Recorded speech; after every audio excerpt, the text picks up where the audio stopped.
Chris is a native Texan. I know he spent a good bit of time in the state, but either way, a little ZZ Top, you got to like that, right, Chris? Hey, I can always get down with some ZZ Top from good old Texas. Texas born and raised, man, so can always go with that. I figured it was right up your alley, my man. That went into the thought process of some ZZ Top on this Friday. Let's talk some NFL Combine as we get underway here. I'm noting in real time, I guess here, Bo Scarborough, the Alabama running back, oft injured Alabama running back.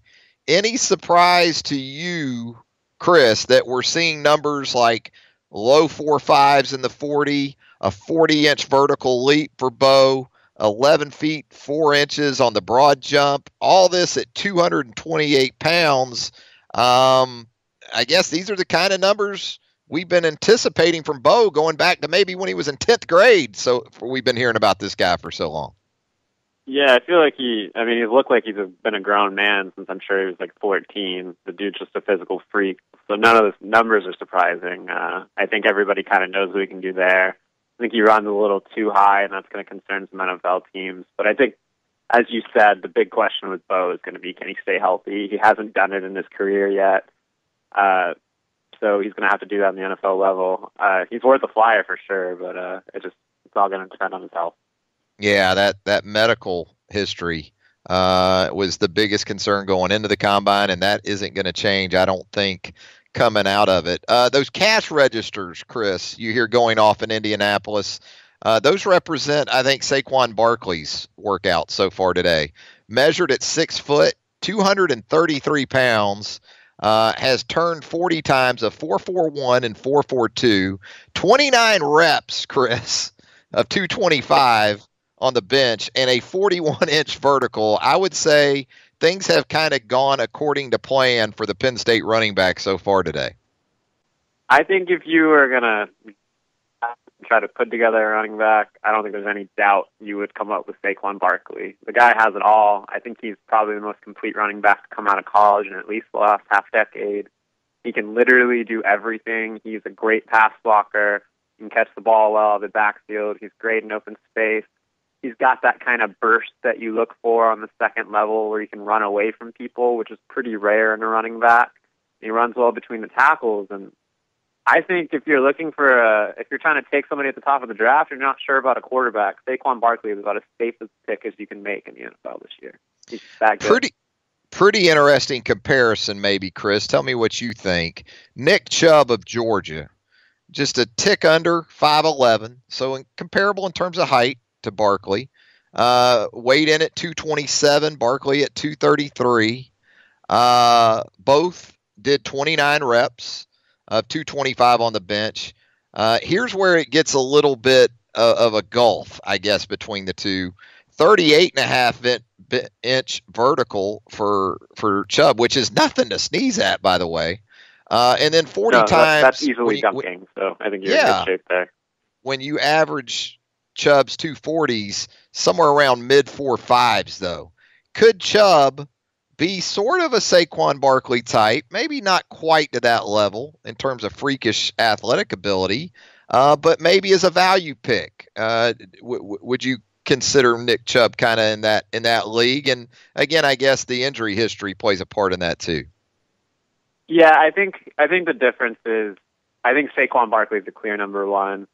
But Nick's injury history obviously concerns you a little bit. And then the difference is that top-end speed that Saquon has. Like, he can run away from somebody. Nick's not slow, don't get me wrong. I'm never going to call anybody that runs a 4.3 at his, or a 4.5 at his size slow, but he just kind of lacks that kind of run away from somebody burst that Saquon has, and that's different.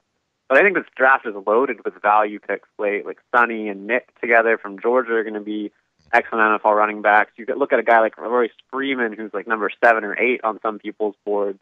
He's a guy that can be an every down back for you. Darius Geis, Naheem Hines is kind of more of a specialty player, but I think he's going to be great in the league. You've got a ton of great options in this running back class. You got a couple from Auburn in this combine. Kerryon Johnson, a little bit of concern earlier today when he did just 11 reps at 225 on the bench. Cam Petway, blast from the past now, right? I mean, he was the talk of college football about midway through the 2016 season. Haven't really heard from him since. But 22 reps of 225 on the bench.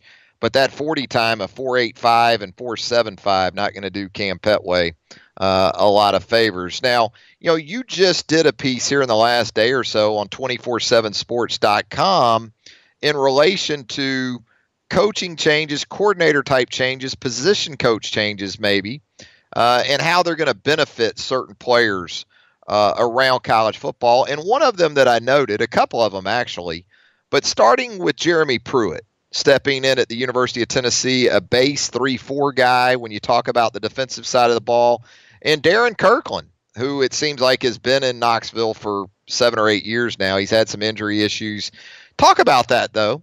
Not just Kirkland in terms of fitting into what Pruitt's going to implement up there with Kevin Shearer as well, but that defense in general and how it will sort of match up with maybe what Pruitt likes to do on that side of the ball.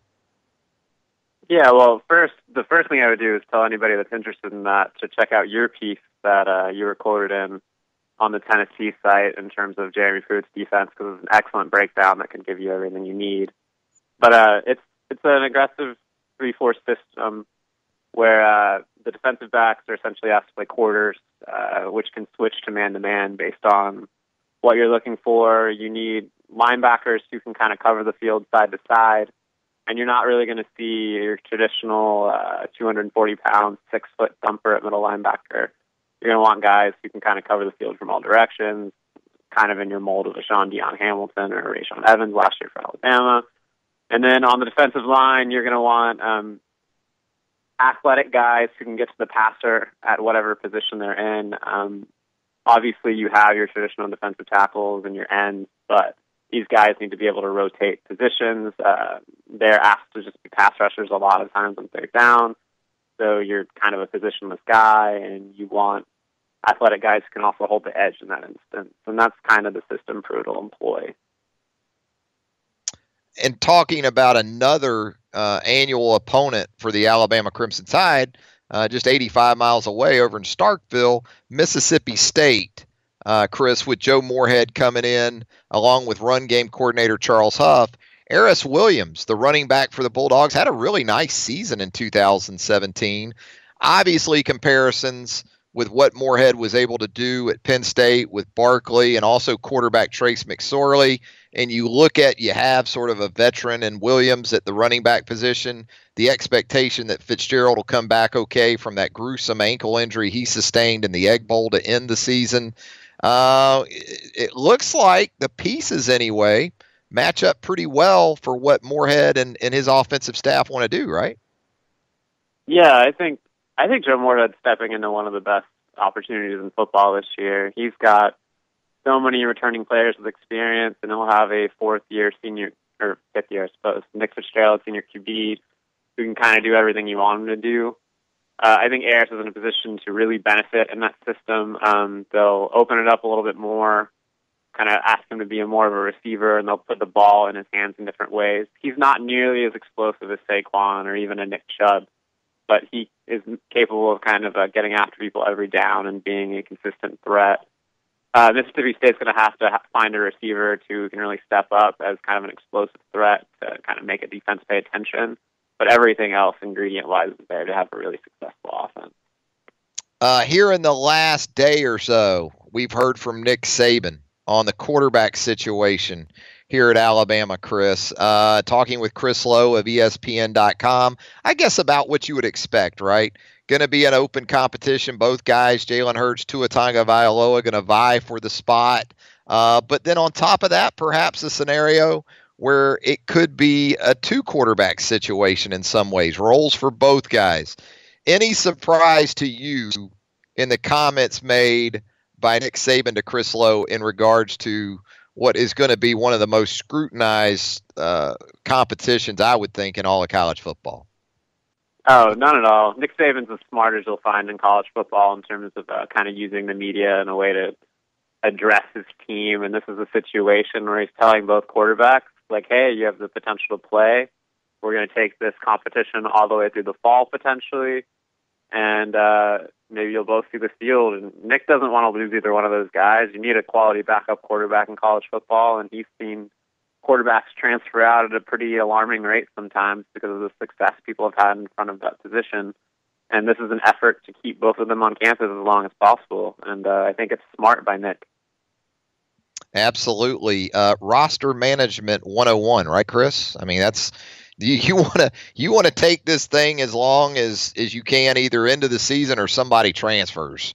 That's kind of the position I would think Nick Saban would continue with when it comes to his top two quarterbacks. And you also have a grad transfer coming in here in Gardner Minshew as a little bit of insurance from East Carolina, originally from Brandon, Mississippi, just a few miles away. As always, Chris, we appreciate you joining us here on the program. A lot of good stuff, a lot of good insight. Be sure to check out all of Chris's great work, by the way, at 247sports.com. As I mentioned earlier, his Thursday 10 is a must-read, among other things that Chris does for us at 247sports.com. Be sure to check that out as well. Chris, have a great weekend, my man. We'll do it again next week.